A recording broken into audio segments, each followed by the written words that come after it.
Hey everyone, welcome to The Explainer. Today, we're diving straight into Chapter 6 of Richard Rumelt's absolutely groundbreaking book, Good Strategy, Bad Strategy.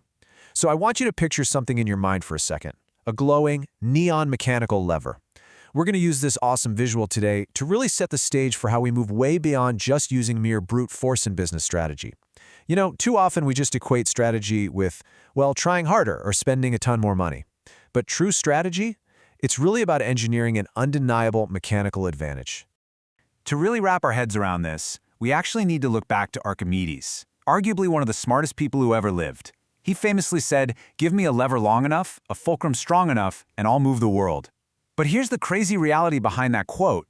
To actually pull that off and move the Earth, Archimedes would literally need a lever billions of miles long. Why? Well, because the whole goal is to make a tiny, yet massively impactful movement right at the fulcrum. He wasn't talking about using brute strength at all. He was talking about multiplying force. And honestly, in the business world, we're looking for those exact same pivot points to concentrate our effort. So the crucial point here is exactly how we define this concept. Strategic leverage isn't just some vague ambition or a cheesy motivational poster. As Rumelt defines it, it's focus channeled at a pivotal objective to create a cascade of favorable outcomes.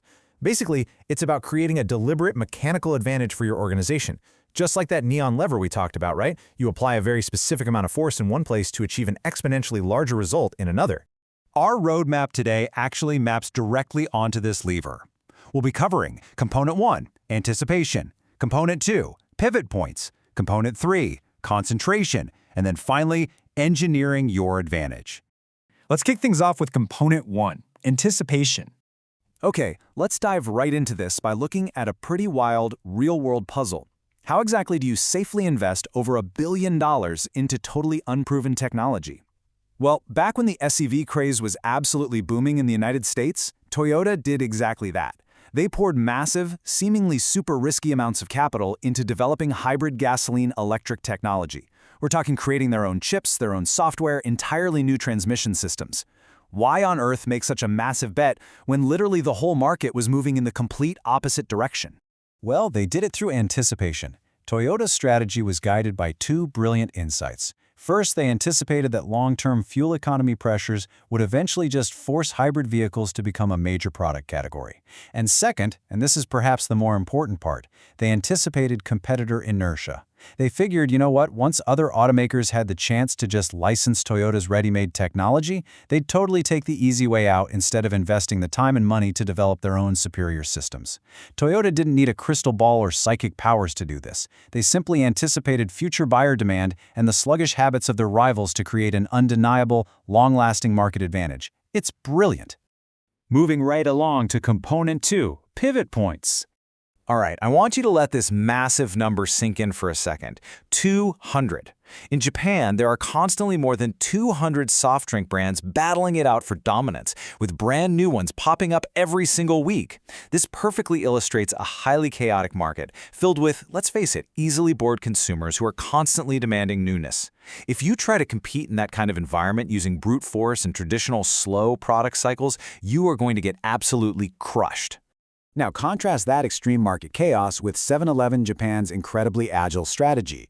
They recognized the challenge and built a lever that was perfectly suited for it. Instead of just guessing what consumers wanted, they used on-the-ground data from local store managers and employees to form quick-response merchandising teams.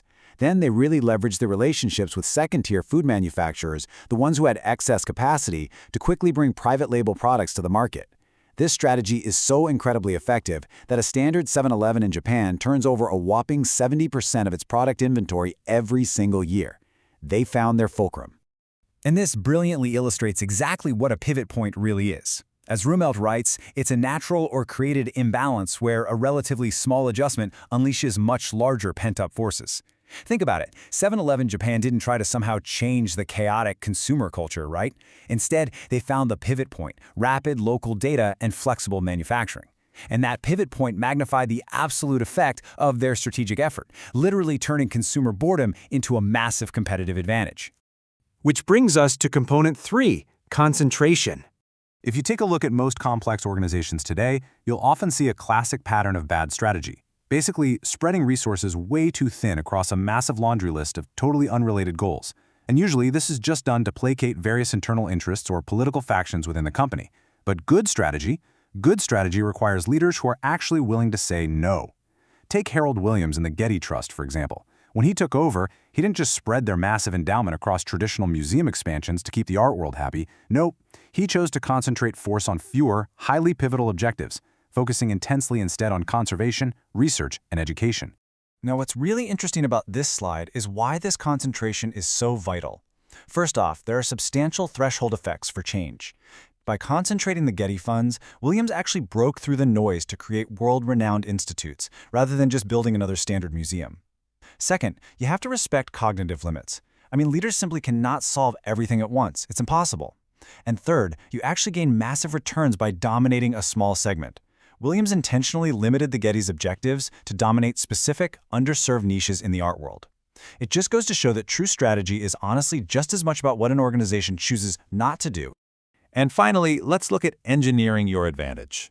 Let's move to and see how this all builds into a complete, cohesive system. First, you anticipate the predictable behaviors of buyers and the inertia of your competitors, just like Toyota did with their hybrids. Second, you find the pivot point, that natural imbalance or pent-up demand in the market, just like 7-Eleven did over in Japan. And third, you concentrate your force, just like Harold Williams did at the Getty Trust, by stripping away competing goals and focusing all your resources precisely on that one pivot point.